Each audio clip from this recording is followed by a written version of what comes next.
गौतम बुद्ध के अनुसार 15 रहस्यमयी तरीके, जिन तरीकों को आप अपनी रोज़मर्रा की ज़िंदगी में अपनाकर अपनी खुद की वैल्यू बहुत बढ़ा सकते हैं और समाज में आपकी इज्जत इसी वजह से बहुत बढ़ जाएगी। लोग आपसे बात करने के लिए तरसेंगे। इन 15 तरीकों को बताने के बाद हम आपको गौतम बुद्ध की एक रहस्यमयी कहानी बताएंगे, जो कहानी सुनने के बाद आपको यह पता चल पाएगा कि मन को कैसे नियंत्रण करना है और मन क्या है। तो चलिए उन 15 तरीकों के बारे में जानते हैं। कुछ लोग हमेशा सोचते रहते हैं कि लोगों के बीच अपनी वैल्यू कैसे बढ़ाएं, क्योंकि उन्हें हमेशा लगता है कि कोई भी उन्हें सीरियसली नहीं लेता और नहीं सुनता, उनकी इज्जत नहीं करता। तो हम आपको बताएंगे कि समाज में अपनी इज्जत कैसे बढ़ाएं। इस वीडियो को देखने के बाद आपको किसी से पूछने की ज़रूरत नहीं पड़ती कि लोगों के साथ लड़ाई झगड़ा करते रहेंगे तो समाज में आपकी छवि के बीच खुद की इज्जत कैसे बनाएं। वह कहते हैं, इज्जत गंवाने में सिर्फ कुछ घंटे लगते हैं, लेकिन इज्जत बनाने में काफ़ी समय लग जाता है। यह समय महीनों में भी हो सकता है और सालों में भी। जिस व्यक्ति को समाज में इज्जत नहीं मिलती, वह हमेशा अप्रसार से कमज़ोर भी होता जाता है। इसलिए इस बात का पता होना बहुत ही ज़रूरी है कि सोसाइटी में अपनी वैल्यू कैसे बढ़ाएं, ताकि आप खुद में सुधार करके ऐसा करने में कामयाब हो पाएं।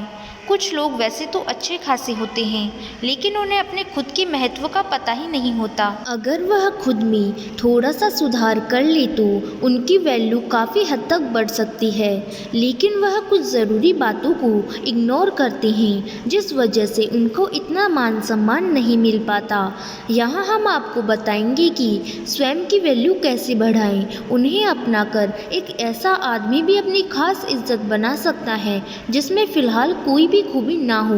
किसी भी व्यक्ति को अगर सम्मान ना मिले तो वह हीन भावना का शिकार हो सकता है, लेकिन जैसा कि हमने आपको बताया, इज्जत कमाने में समय लगता है। सिर्फ वह सोचने से नहीं होगा कि सोसाइटी में अपनी इज्जत कैसे बढ़ाएं, आपको इसके लिए समर्पित होना पड़ेगा। चलिए जानते हैं कि अपनी खुद की वैल्यू बढ़ाने के लिए क्या करें। पहला उपाय, अपनी पर्सनैलिटी डेवलप करें। बेढंग तरीके से रहने वाले व्यक्ति को लोग कभी भी इतना इज्जत नहीं देते। जो लोग साफ सुथरे और फिट रहते हैं उन्हें अलग ही नज़रिए से देखते हैं। इसलिए सबसे पहले अपने व्यक्तित्व में सुधार लाने की कोशिश करें। अच्छी पर्सनैलिटी कैसे डेवलप करें, इसके लिए आपको साफ सुथरा रहना होगा और अच्छे कपड़े पहनने होंगे। पहली चीज़ आपका दिखावा ही होता है। आप चाहे कितने ही ज्ञानी क्यों ना हो, अगर ढंग से साफ सुथरे नहीं रहते हो तो लोग आपको इग्नोर करना ही बेहतर समझते हैं, इसलिए कोई आपकी इज्जत नहीं करता। तो चलिए आगे बढ़ते हैं हमारे दूसरे उपाय की तरफ। दूसरा उपाय, किसी से डरे नहीं। अगर आप सोच रहे हैं कि लोगों को अपनी इज्जत कैसे बढ़ाएं, तो आज से ही डरना छोड़ दो। भगवान श्री कृष्ण की उस बात पर ध्यान देना होगा जब उन्होंने कहा था कि आपको कोई मार नहीं सकता, कोई आपका कुछ भी बिगाड़ नहीं सकता, कोई आपको कुछ नहीं कर सकता, बस आपको कोई गलत कार्य नहीं करना है। अपने अंदर के डर को कैसे दूर भगाएं, आपको भी ठीक ऐसा ही करना होगा। आपको समाज को दिखाना होगा कि आपके अंदर किसी चीज़ को लेकर कोई खौफ नहीं है।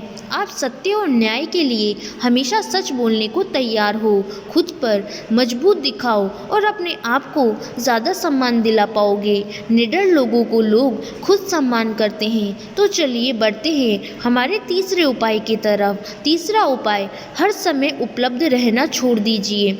आपने एक बात ज़रूर सुनी होगी कि किसी भी जगह पर बार बार जाने या किसी के लिए भी तुरंत हाजिर हो जाने से आदमी अपनी वैल्यू ही कम करता है। ऐसा होने पर लोग आपको ज़्यादा महत्व नहीं देते। उनका यही सोचना होता है कि अरे उसे तो चाहे कभी भी बुला लो, या फिर उसे कभी भी बुलाने की ज़रूरत नहीं है, वह अपने आप ही आ जाएगा। मतलब ऐसी स्थिति में आपको कोई सीरियसली नहीं लेता। आज के ज़माने में लोगों को थोड़ा सा वेट कराना बनता है, तभी हम आपको सम्मान दिला पाएंगे। तो चलिए बढ़ते हैं हमारे चौथे उपाय की तरफ।